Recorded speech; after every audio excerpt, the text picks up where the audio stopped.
সপ্তম শ্রেণীর দ্বিতীয় পার্বিক ব্যাকরণ বাংলা ব্যাকরণের পাঠ্যসূচির আজকে আমরা আলোচনা করব তৃতীয় অধ্যায় নানা রকম শব্দ। নানা রকম শব্দ এটি শব্দ গঠনের একটি কৌশল। শব্দ নতুন যে শব্দ গঠন হয় তার নানা রকম কৌশল আছে। যেমন আমরা যদি প্রথম থেকে দেখি, একদম প্রথমে আসছে সন্ধি, আমরা সবাই পড়েছি। এছাড়া সন্ধি ছাড়া রয়েছে যেমন প্রত্যয়। প্রত্যয় আমরা এবারে পড়ব চতুর্থ অধ্যায়। তারপরে আছে সমাস। সমাস হচ্ছে একটি বাক্য, একটি বিশ্লিষ্ট বাক্যকে সংক্ষিপ্ত করে একটি শব্দে নিয়ে আসা, বাক্য বা বাক্যাংশকে, এটা হচ্ছে সমাস। এছাড়া রয়েছে শব্দ দ্বৈত। শব্দ দ্বৈত হচ্ছে কি,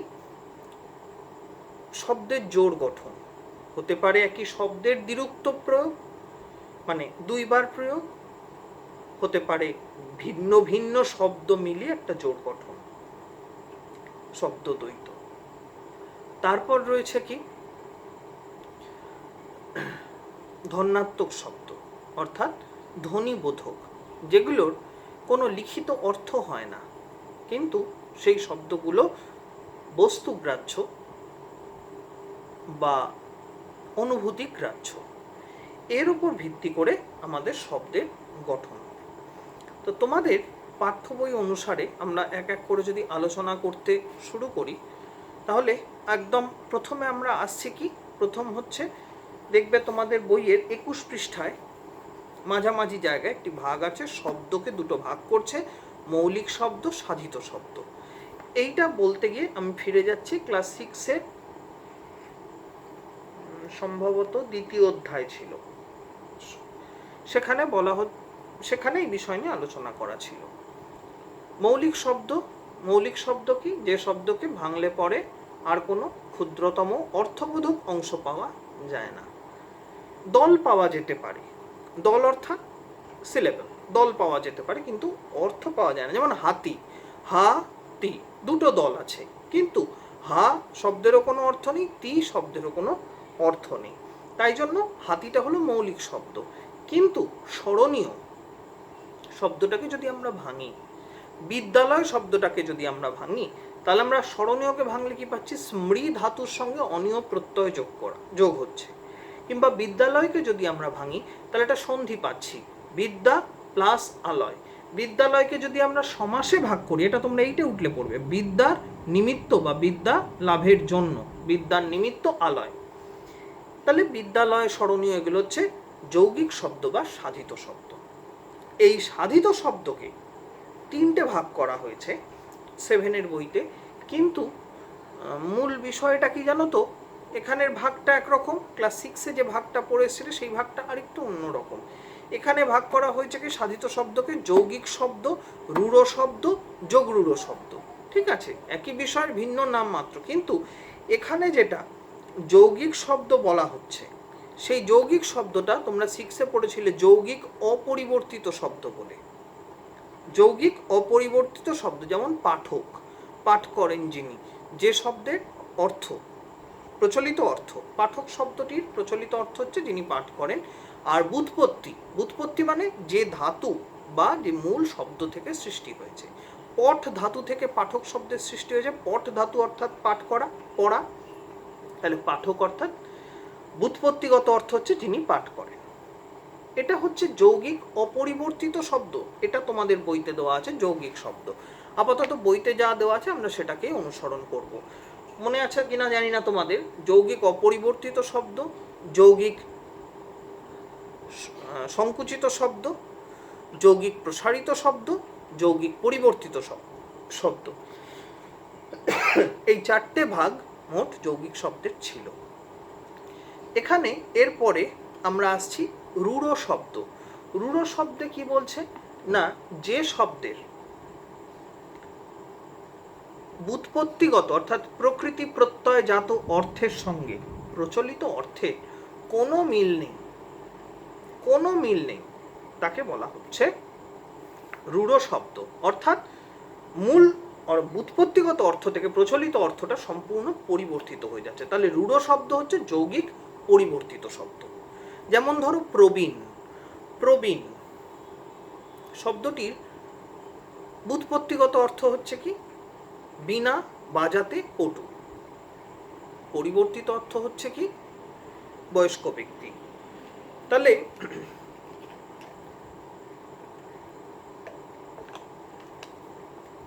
ব্যুৎপত্তিগত অর্থ থেকে পরিবর্তিত অর্থ, এই প্রচলিত অর্থে কোনো মিল নেই। সন্দেশ। সন্দেশ ব্যুৎপত্তিগত অর্থ হচ্ছে কি? বার্তা। প্রচলিত অর্থ হচ্ছে কি? মিষ্টি খাবার। কোনো মিল নেই। এই জন্য এগুলো হচ্ছে যৌগিক পরিবর্তিত শব্দ বা রূঢ় শব্দ। নেক্সট আসছি হচ্ছে যোগরূঢ় শব্দ। যোগরূঢ় শব্দ হচ্ছে কি? যে সমস্ত শব্দে ব্যুৎপত্তিগত অর্থটি প্রসারিত বা বিস্তৃত, একাধিককে বোঝায় এবং প্রচলিত ক্ষেত্রে তার মধ্যে কোনো একটি অর্থের প্রাধান্য লাভ করে। যেমন পঙ্কজ।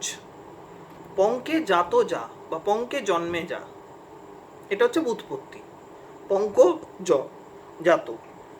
প্রচলিত অর্থ হচ্ছে কি? পদ্ম। তারপর যেমন ধরো মৃগ। মৃগ ব্যুৎপত্তিগত অর্থ বনের পশু। ওই জন্য পশু শিকারে যে যেত আগেকার দিনে রাজা মহারাজারা, সেটাকে বলা হতো মৃগয়া। প্রচলিত অর্থ হচ্ছে কি? হরিণ। তাহলে এইভাবে দেখা, তাহলে হরিণ হচ্ছে কি? প্রচলিত অর্থ। ব্যুৎপত্তিগত অর্থে কি বোঝানো হচ্ছে? বনের সব পশু। বনের সমস্ত পশুর মধ্যে একটি পশুর অর্থ প্রাধান্য লাভ করছে, সেটা হচ্ছে হরিণ। এই জন্য মৃগটা হচ্ছে যোগরূঢ় শব্দ বা যৌগিক সংকুচিত শব্দ। আর একটা শব্দ কি আছে যেটা তোমাদের এই বইতে আর দেওয়া নেই, সেটা হচ্ছে যৌগিক প্রসারিত শব্দ, যে ক্ষেত্রে ব্যুৎপত্তিগত অর্থ অপেক্ষা প্রচলিত অর্থ অধিক প্রসারতা লাভ করছে। যেমন কালী। কালী হচ্ছে কি? কৃষ্ণ বর্ণের বা কালো বর্ণের তরল। তার প্রচলিত অর্থ হচ্ছে কি? যে কোনো বর্ণের তরল। কারণ আমরা দেখি কি, যদি দোয়াত কলম থাকে তোমাদের, নীল কালি, লাল কালি, সবুজ কালি, বেগুনি কালি, অনেক রকম কালি আছে, কিন্তু কালি আসলে হচ্ছে ব্ল্যাক, কালো। তাহলে তোমাদের বই অনুসারে সাধিত শব্দ বা শব্দের তিনটে ভাগ আমরা পড়ছি। একটা হচ্ছে যৌগিক শব্দ, একটা হচ্ছে রূঢ় শব্দ, আর একটা হচ্ছে যোগরূঢ় শব্দ। এই গেল প্রথম পার্টটা। কিন্তু এক্ষেত্রে তোমরা ভালো করে উদাহরণগুলো তৈরি করবে। একই সঙ্গে তোমাকে যদি প্রশ্ন দেয় যে হরিণ শব্দটি, হরিণ শব্দটি রূঢ় শব্দ কেন, হরিণ শব্দটি, তখন তোমায় বলতে হবে হরিণ শব্দটির ব্যুৎপত্তিগত অর্থ হচ্ছে যা হরণ করে, আর প্রচলিত অর্থ হচ্ছে মৃগজাতীয় তৃণভোজী প্রাণী। সেই জন্য এটা হচ্ছে যৌগিক পরিবর্তিত শব্দ বা রূঢ় শব্দ। এইভাবে লিখতে হবে। কিন্তু এর থেকে পরের টপিকে যাওয়ার আগে আরেকটা জিনিস বলে রাখি, জোড় কলম শব্দ কাকে বলে? এটা বিভিন্নভাবে বা বিভিন্ন পুরনো প্রশ্নে দেখা যায়। জোড় কলম শব্দ হচ্ছে দুটি অর্থবোধক শব্দ। দুটি অর্থবোধক শব্দ যখন মিলিত হয়ে বা একত্রিত হয়ে তারা একটি অর্থবিহীন শব্দ গঠন করছে, তাকে বলা হয় জোড় কলম শব্দ। যেমন ধরো হাঁস আর সজারু, কবি সুকুমার রায় ব্যবহার করেছেন। হাঁস ছিল সজারু, ব্যাকরণ মানি না, হয়ে গেল হাঁসজারু, কেমন এটা জানি না। তাহলে হাঁস প্লাস সজারু হাঁসজারু, হাতি প্লাস তিমি হাতিমি, এগুলো হচ্ছে জোড় কলম শব্দ। পরবর্তী ভাগে আসছি, সেটা হচ্ছে শব্দদ্বৈত। শব্দদ্বৈত কি না? শব্দদ্বৈত হচ্ছে যখন একটি বিশেষ শব্দের দুবার প্রয়োগের মধ্যে দিয়ে কিংবা দুটি ভিন্ন শব্দ একটি নির্দিষ্ট অর্থে ব্যবহৃত হয়ে তারা একটি শব্দের জোড় গঠন করে, তাকে বলা হয় শব্দদ্বৈত। এই শব্দদ্বৈত প্রয়োগের মাধ্যমে বাক্যে নানা রকম অর্থের সৃষ্টি হয়। কীরকম অর্থের সৃষ্টি হয় সেটা আমরা দেখব। অর্থগুলো কি কি? 7 ধরনের অর্থ বোঝায়। যেমন নিয়মিত অর্থ, দ্রুততা অর্থ, বহুলতা অর্থ, গভীরতা অর্থ, সাহায্য অর্থ, অনুকরণ অর্থ, আসন্ন অর্থ। তোমাদের বইতে এইভাবে দেওয়া আছে এগুলো। নিয়মিত অর্থে রোজ রোজ, রোজ রোজ একই ঝগড়া বা একই ঝামেলা আমার আর ভালো লাগে না, ঘন্টায় ঘন্টায় ওষুধ খেতে হবে, মিনিটে মিনিটে এই দিনে দিনে গাছটি বেড়ে উঠলো, এগুলো হচ্ছে নিয়মিত অর্থে। নিয়মিত সঙ্গ ধরেই যেটা আসছে সেটা হচ্ছে দ্রুততা অর্থে। দ্রুততা অর্থে জোরে জোরে পা চালাও, জোরে জোরে, দ্রুততা বোঝাচ্ছে। মিনিটে মিনিটে গোল দিল জার্মানি, মিনিটে মিনিটে। তাহলে দেখো এক্ষেত্রে একই শব্দের দ্বিরুক্ত প্রয়োগ, একে বলে দ্বিরুক্ত প্রয়োগ, 2 বার প্রয়োগ বা দ্বিরুক্ত প্রয়োগে। 3 নম্বর হচ্ছে বহুলতা বোঝাতে। বহুলতা বোঝাতে যেমন ঝাঁকে ঝাঁকে পায়রা, রাশি রাশি পাতা বা ফুল, লাখ লাখ টাকা, বহুলতা বোঝাচ্ছে, প্রচুর বোঝাচ্ছে। তারপরে আসছে কি? গভীরতা বোঝাতে, কোনো বিষয়টা কতটা গভীর বা গুরুত্বপূর্ণ বোঝাতে। ভেবে ভেবেই তো অস্থির, ভেবে ভেবে অস্থির। ডুবে ডুবে জল খেতে হবে না। হ্যাঁ, তাদের 2 ভাইয়ের গলায় গলায় ভাব, গলায় গলায়, গভীরতা বোঝাচ্ছে। নেক্সট হচ্ছে সাহায্য অর্থ, হাতে হাতে কাজটা করে ফেলি, বা ভাইয়ে ভাইয়ে মিলে চলো বস্তাটা ও ঘরে রেখে আসি, অর্থাৎ একে অপরের সাহায্য অর্থে। এটা হচ্ছে সাহায্য অর্থে। নেক্সট হচ্ছে অনুকরণ অর্থে। অনুকরণ অর্থে ছেলেটা চোর চোর খেলছে, তার এই জ্যাঠা জ্যাঠা ভাব আর সহ্য হয় না। জ্যাঠা জ্যাঠা অর্থে এখানে সব জানতা ভাব, জ্যাঠা জ্যাঠা ভাব আর সহ্য হয় না। এটা হচ্ছে অনুকরণ অর্থে। আসলে সে জ্যাঠা নয়, বা আসলে ছেলেগুলো যে চোর চোর খেলছে তারা চোর নয়, কিন্তু অনুকরণ করছে খেলাটাকে। লাস্ট হচ্ছে আসন্ন অর্থে। বাড়িটার অবস্থা পড়ো পড়ো, পড়ো পড়ো, অর্থাৎ যে কোনো সময় বাড়িটা পড়ে যেতে পারে। তখন থেকে যাই যাই করছো কেন? আসন্ন অর্থে। ঝড়টা উঠি উঠি করছে, মানে যে কোনো সময় ঝড় উঠে যেতে পারে। এইগুলো আমরা দেখলাম কি শব্দদ্বৈত প্রয়োগের মাধ্যমে সৃষ্ট নানা রকম অর্থ। আবারও বলছি কি কি অর্থ? নিয়মিত অর্থ, দ্রুততা অর্থ, বহুলতা অর্থ, গভীরতা অর্থ, সাহায্য অর্থ, অনুকরণ অর্থ, আসন্ন অর্থ। এই 7টা অর্থের সৃষ্টি হচ্ছে। এরপরে আমরা দেখছি কি ভিন্ন শব্দ যুক্ত হয়ে যুগ্ম শব্দ গঠন, ভিন্ন শব্দ দ্বারা যুক্ত হয়ে যুগ্ম শব্দ গঠন করছে, জোড় গঠন করছে, গঠন করে তারা একটি অর্থ প্রকাশ করছে। যেমন এইবারে এর অনেক ভাগ আছে, আমি ভাগে আসছি। যেমন ধরো ডাক্তার বদ্যি, ডাক্তার আলাদা শব্দ, বদ্যি আলাদা শব্দ, কিন্তু একই অর্থে প্রযুক্ত হচ্ছে। এই যে যুগ্ম শব্দে প্রয়োগ, এটাকে বলা হচ্ছে কিন্তু যুগ্ম শব্দে প্রয়োগ। মনে রেখো, পরীক্ষায় প্রশ্ন আসতে পারে শব্দদ্বৈতের যুগ্ম শব্দে প্রয়োগ, বা যুগ্ম শব্দদ্বৈতের ন্যায় যুগ্ম শব্দের প্রয়োগ দেখাও। তাহলে যুগ্ম শব্দের প্রয়োগ কিসে কিসে হয়, কিভাবে হয়? এক হচ্ছে সমার্থক, আরেক হচ্ছে প্রায় সমার্থক, আরেক হচ্ছে বিপরীতার্থক, এবং অনুসঙ্গবোধক বা অনুকার।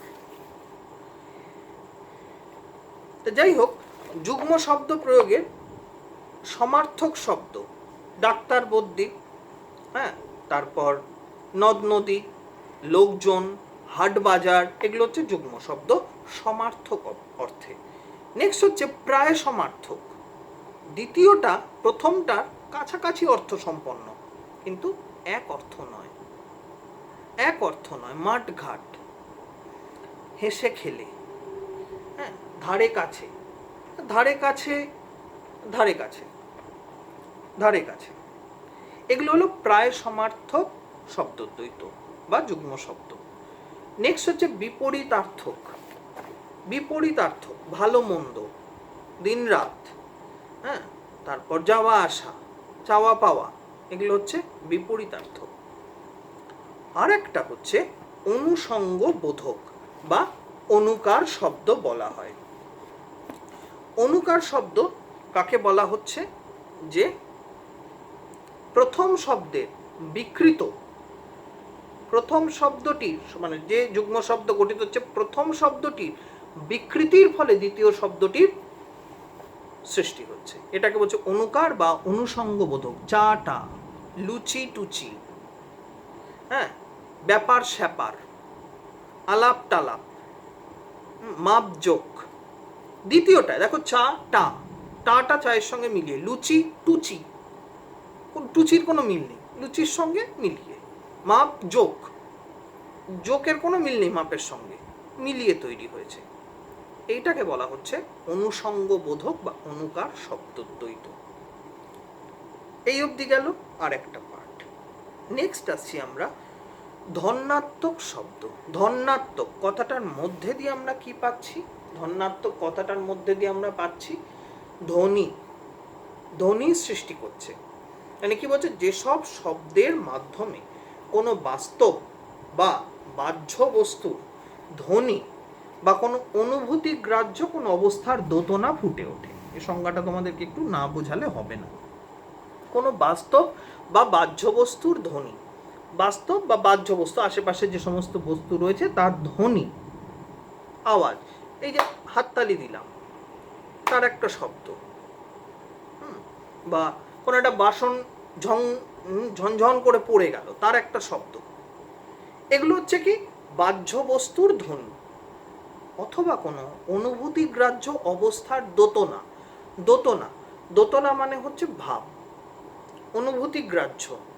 হ্যাঁ, প্রচণ্ড গরমে মাথাটা ঝাঁঝা করছে, প্রচণ্ড রোদে বা গরমে, প্রচণ্ড কনকনে ঠান্ডা পড়েছে, এগুলো কোনো আওয়াজ নয়, কিন্তু এগুলো হচ্ছে এই অবস্থার দোতনা, অবস্থার নির্ণায়ক, অবস্থা নির্দেশকারী। একে বলা হচ্ছে ধন্যাত্মক শব্দ। তাহলে এই যে ধন্যাত্মক শব্দ, এই ধন্যাত্মক শব্দ এটা তোমাদের এখন আর নেই, আগে আমরা পড়িয়েছি।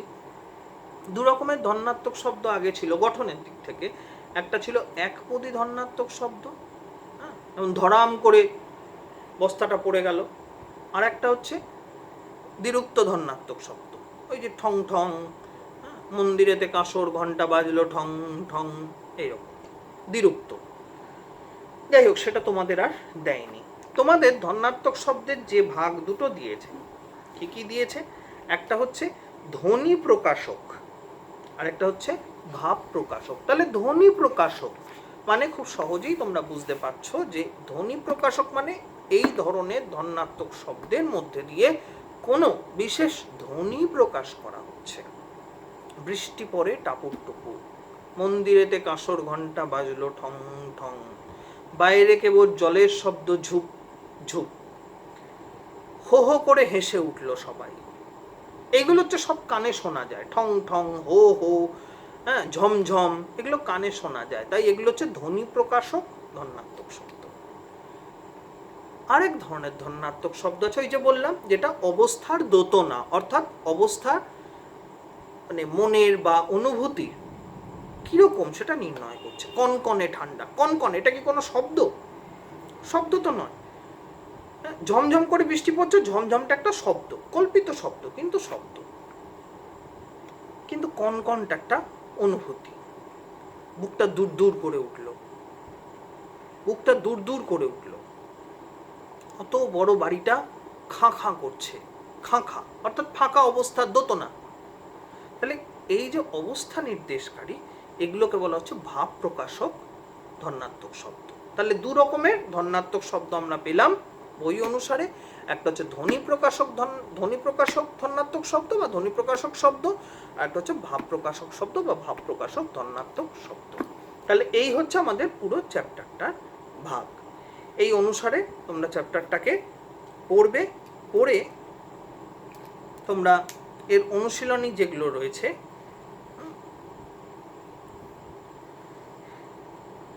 এই 2, 3, 4 এবং একেরটা এখানে বলেছে বাক্যে প্রয়োগ করো, ঠিক আছে, কিন্তু কি ধরনের শব্দ সেটা লিখলেই হবে।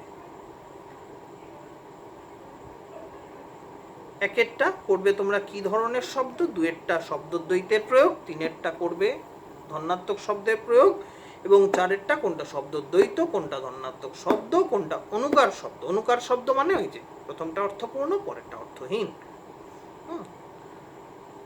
এইভাবে তোমরা এগুলো করবে।